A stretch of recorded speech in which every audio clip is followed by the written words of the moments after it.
Good morning students, myself UK Singh, science teacher at ISL Munindi Dhanbad. Today we will going to continue with the same chapter of class 9th. Okay. Now in this topic we will study about the biogeochemical cycles. Okay. So what are biogeochemical cycles? Okay.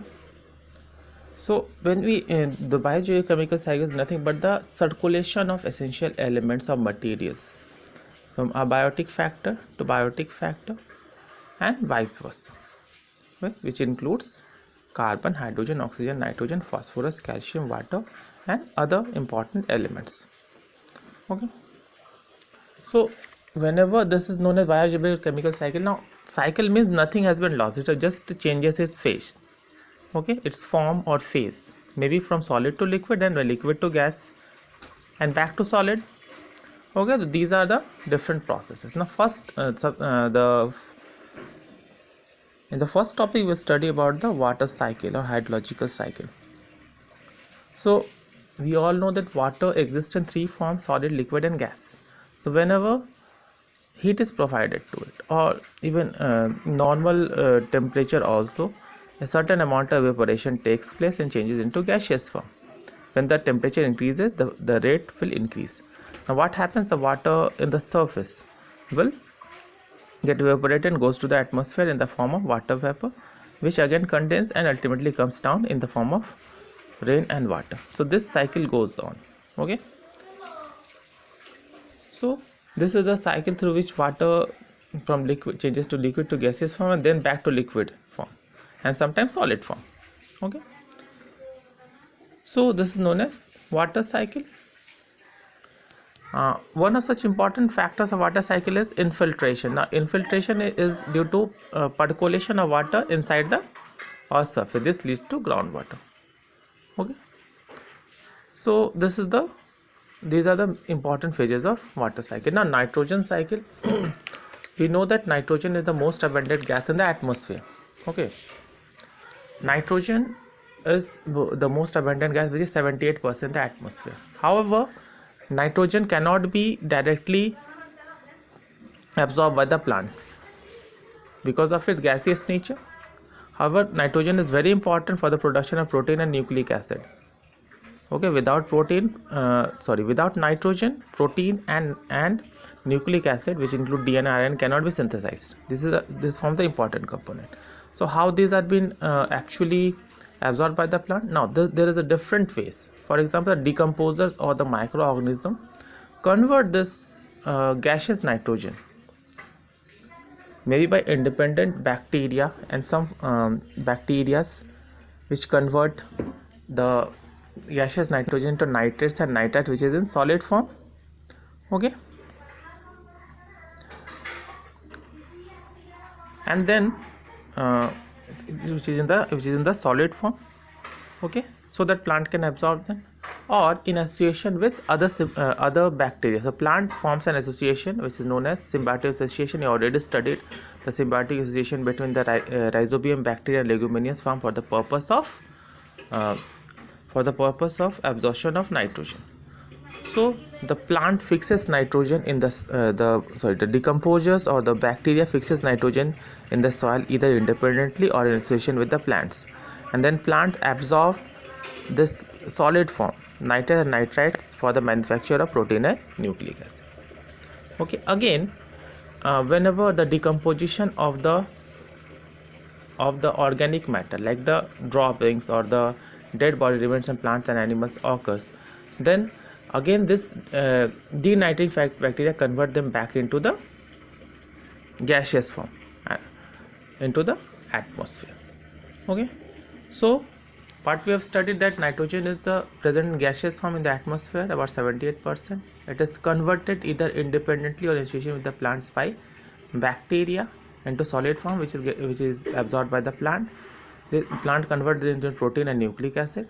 Again, whenever this organic matter, any kind of dead remainder of plant and animals or the droppings are again been decomposed by the denitric bacteria back to the gaseous nitrogen, and this cycle continues. Okay. However, there's some artificial method nitrogen fixation also, which is like the production of what you can say ammonia from nitrogen, atmospheric nitrogen. However, these are artificial process and they hold no significance, okay, in the nitrogen cycle, because we are actually studying natural nitrogen cycle that occurs in atmosphere. Okay. Moving to the next topic, carbon cycle. So what actually is carbon cycle? Now carbon forms a important constituent in every organic molecule, like carbohydrate, protein, fat, nucleic acid, and other kind of substances. Okay, so carbon is the most abundant material in the earth, or in the you can say the biosphere. Now carbon exists in the form of gaseous form in association with carbon dioxide, CO2, in the form of methane, CH4, in the form of in some proportion in the form of carbon monoxide. So this carbon dioxide is fixed by the plant by the process of photosynthesis. So this carbon dioxide is fixed with water in the presence of sunlight to form carbohydrate. Now this process is known as anabolic process. Okay, this carbohydrate is formed. The carbohydrate is again taken by the plants or animals for respiration, or you can say cellular respiration. That is the conversion of glucose into energy. Okay, it again you can say it converted into gaseous form, and again this carbon is taken by the plant, and the cycle continues. Some amount of carbon dioxide is also fixed by the marine you can say organism, which includes coelacanths and other kinds of like the corals, okay, and the shells of certain animals like mollusks, into calcium carbonate. Okay, so this calcium oxide fix carbon dioxide to form calcium carbonate, which forms the natural cell of certain living organism. The limestones which is found is nothing but calcium carbonate. So here carbon dioxide present in the fixed form.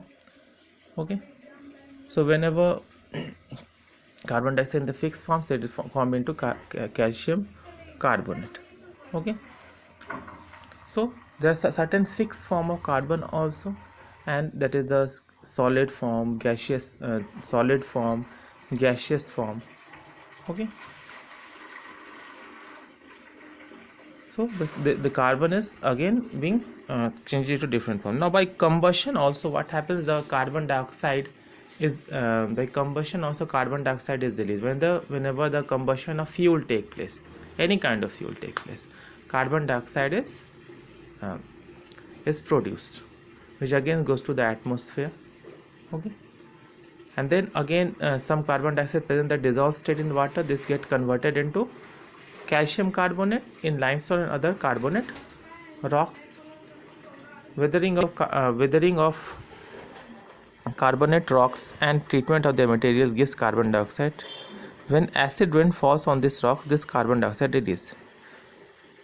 However, some other methods like volcanic eruptions and hot springs also release carbon dioxide into the atmosphere. So this was all about nitrogen cycle and carbon cycle. After you get the video, the link will be open for all of you to ask your doubts. Thank you.